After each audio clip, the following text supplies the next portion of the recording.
আসসালামু আলাইকুম ওয়া রাহমাতুল্লাহি ওয়া বারাকাতুহু।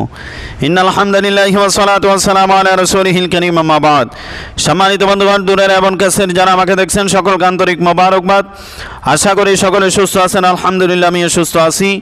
সর্বপ্রথম সবার কাছে রিকোয়েস্ট থাকবে, এইরকম তদবির জগতের নতুন নতুন ভিডিও পাইতে রুহানিয়ত ও তদবির শিক্ষা কোর্স চ্যানেলটি সাবস্ক্রাইব করে পাশে থাকা বেল আইকনটি ক্লিক করে দিবেন, পরবর্তী ভিডিও যেন সর্বপ্রথম আপনার কাছে চলে যায়।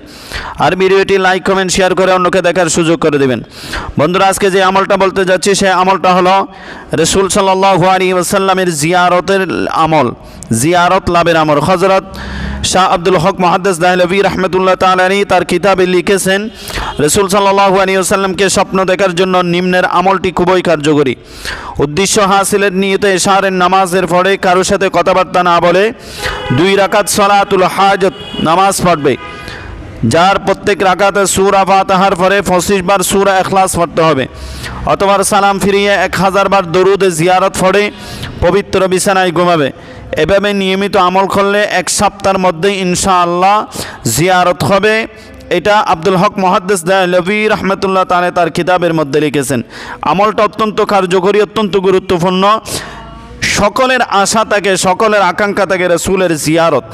তাহলে যাদের আশা আকাঙ্ক্ষা রয়েছে সেই যেন এই আমলটা নিয়মিত করলে ইনশাআল্লাহ আশা করা যায়।